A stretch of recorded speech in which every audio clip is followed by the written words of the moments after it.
kuburan itu sangatlah gelap.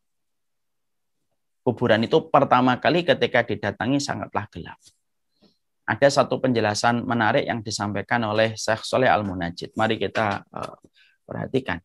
Katsirun minan nasi yusi ayudfan fin nahar li'annahu yakhafu ayudkhilal qabr fi dhalamil lail. Wa hal fil qabr lail wa nahar?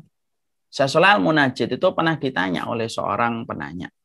Beliau ini Syekh Shalih Al-Munajjid adalah ulama besar. Banyak orang atau banyak manusia yang mereka itu sering berwasiat supaya mereka itu dikuburkan di waktu siang. Supaya mereka dikuburkan di waktu siang.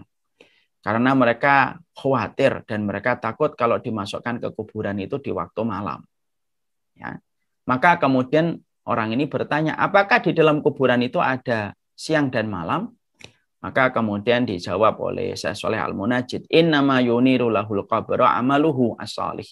Sesungguhnya kuburan itu gelap, tidak ada siang, tidak ada malam.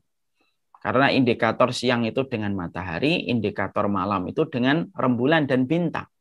Dan sesungguhnya di alam barzah tidak ada matahari sebagaimana di alam barzah tidak ada bulan dan tidak ada bintang. Berarti tidak ada malam, tidak ada siang. Indikator siang dan malam itu matahari dan bulan. Maka ketika di dalam kuburan, dia tidak ada malam, tidak ada siang. Tapi yang jelas dia gelap. Makanya kemudian disampaikan, innama yuniru lahu al-qabra amaluhu salih. Sesungguhnya kuburan itu hanya bisa diterangkan dengan amal salih. Makanya kemudian setelah kuburan itu bicara, yang kedua, kuburan itu gelap. Ketika pertama kali manusia itu mendatangi, maka sesungguhnya kuburan itu gelap. Gelap gulita. Dan betul-betul menakutkan. Iya, betul-betul menakutkan. Makanya kemudian yang menjadikan Rasulullah SAW sampai kemudian beliau itu ketika mendapati putrinya yaitu Zainab ketika dikuburkan, asalnya beliau itu berada pada ketakutan. Kemudian beliau agak cerah. Ketakutannya itu apa? Karena sesungguhnya Rasulullah SAW mendapati putrinya disempitkan atau melewati sempitnya kuburan dan melewati gelapnya kuburan. Jadi pertama kali orang itu ketika mendarat di alam barzah, pertama kali mendarat di alam barzah itu adalah pertama kali dia mendarat di alam barzah itu berada pada kegelapan. Semua itu pasti gelap. Dia berada pada kegelapan yang sangat pekat ketika pertama kali berada pada kuburan itu. Semuanya itu akan menjadi terang. Itu dengan amal solih. Jadi amal solih itu sebenarnya sedang mengumpulkan charge supaya menjadi pelita dalam kehidupan kita ketika kita nanti di kuburan. Amal solih itu pelita, amal solih itu cahaya. Cahaya yang sejatinya kita bawa ketika kita meninggal dunia. Sholat kita cahaya, makanya dikatakan kan sabar itu diaun, sabar itu cahaya. Kenapa kok sering dikatakan semacam itu? Sholat itu cahaya. Karena pada dasarnya ada satu tempat yang nantinya pasti kita datangi tempat itu.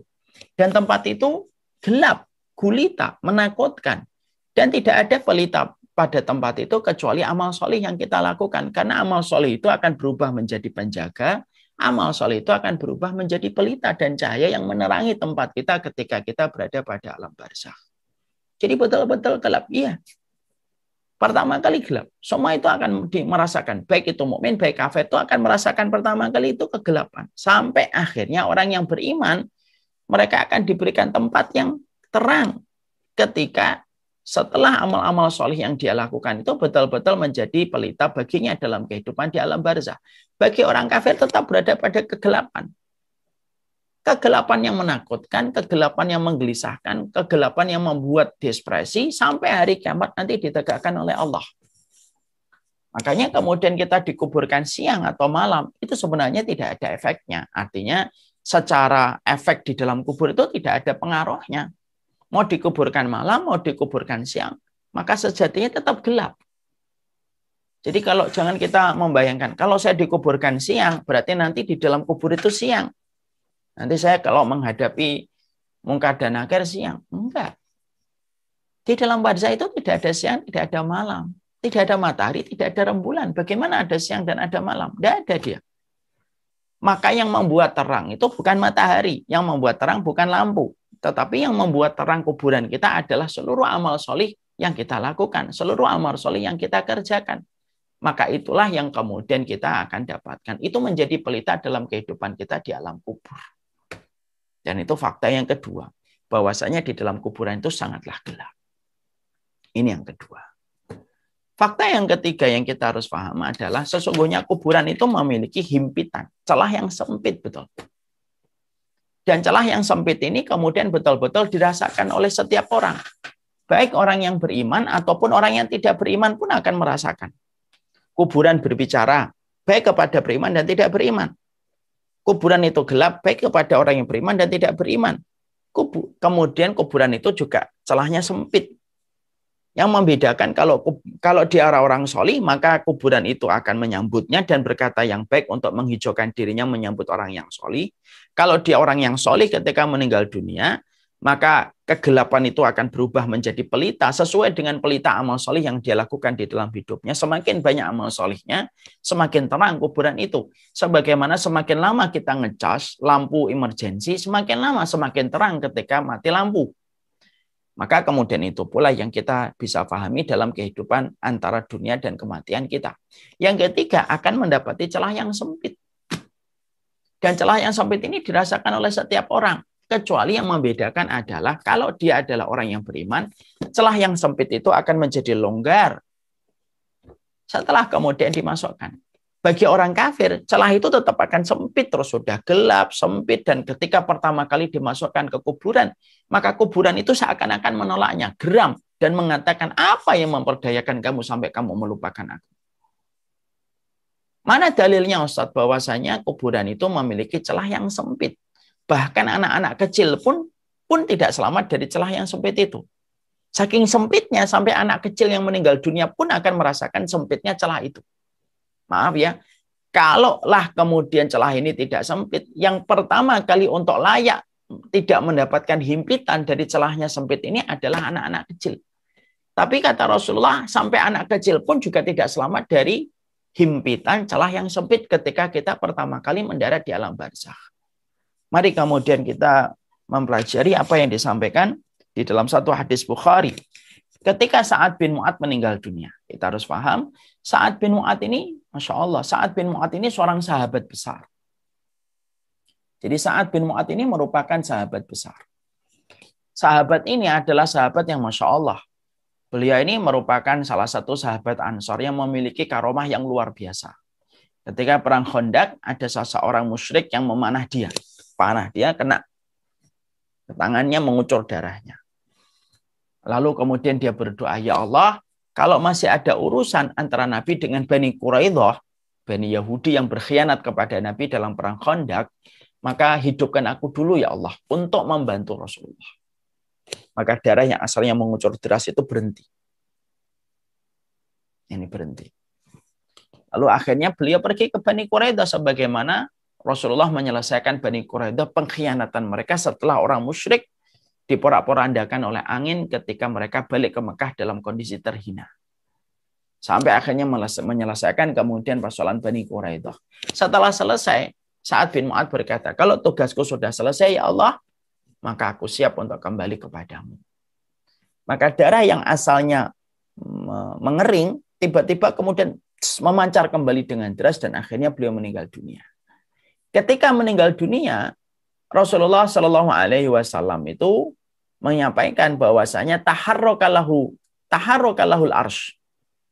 Sa'ad bin Mu'adz itu ketika meninggal dunia itu berkata, ini adalah jasad seseorang yang arsy itu berguncang ketika orang ini meninggal dunia. Antum bisa bayangkan. Arsy itu berguncang ketika menyambut wafatnya Sa'ad bin Mu'adz. Berarti orang solih ini. Ini orang betul-betul solih. Sampai arsy-nya Allah berguncang. Arsy-nya Allah yang sangat besar. Yang nggak bisa kita bayangkan besarnya arsy-nya Allah itu sampai berguncang ketika seorang Sa'ad bin Mu'adz meninggal dunia. Yang saya tahu Sa'ad bin Mu'adz itu meninggal dunia usia 38. Masuk Islam umur 30. Hanya 8 tahun beliau berislam.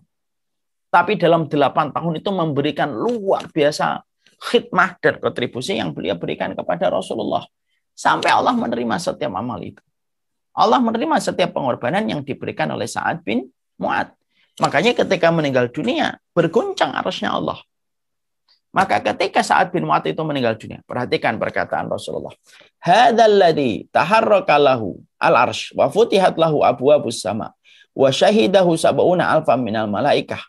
Laqad dhumma dhammatan summa furija anhu. Inilah yang membuat arsy itu bergerak ketika seorang Sa'ad bin Mu'adz itu meninggal dunia. Pintu-pintu langit dibuka.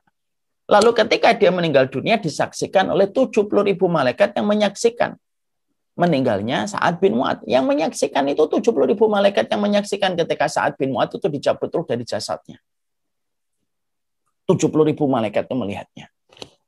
Maka kemudian itu pun sesungguhnya dia dihimpit dan dijepit oleh kuburan. Tapi kemudian summa furijanu, kemudian dia dibebaskan. Makanya Masya Allah, kalau ada orang yang selamat dari celah yang sempit, tentunya Sa'ad bin Mu'adz adalah orang yang paling layak untuk selamat dari sempitnya celah di dalam barzah, di dalam kubur. Tapi kalau sekelas Sa'ad bin Mu'adz saja tidak selamat dari celah yang sempit pada kuburan itu, apalagi kemudian yang lainnya.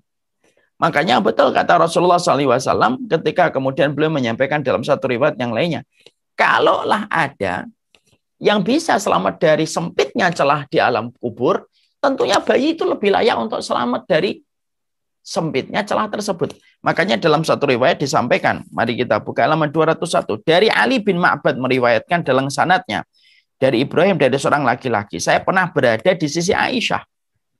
Saya sedang berada di sisi Aisyah. Ketika sedang berada di sisi Aisyah, maka kemudian tiba-tiba Aisyah menangis. Maka saya bertanya kepadanya, wahai, kenapa engkau menangis, wahai Ummul Mukminin? Maka dia menjawab, aku menangisi anak kecil ini. Aku menangisi anak kecil ini yang lewat. Karena kasihan kepadanya, dia akan mengalami himpitan kubur. Jadi memang kubur itu dibuat oleh Allah mengalami satu kesempitan celah. Yang mana pasti kita akan mendapatinya. Mukmin ataupun kafir. Yang membedakan satu. Kalau dia adalah orang yang beriman dan imannya dibenarkan oleh Allah, akan terbuka. Celah yang sempit itu akan terbuka. Lalu akan menjadi kelapangan dan kebaikan untuknya ketika ditanya malaikat munkar dan nakir. Tapi ketika dia adalah orang yang kufur, yang tidak diterima amal solihnya, tidak diterima amal ketaatannya, maka celah yang sempit itu tetap akan menjadi sempit sampai nanti hari kiamat. Dan itu menunjukkan kepada kita, Masya Allah, inilah perkara yang kemudian sejatinya pasti didapatkan oleh manusia.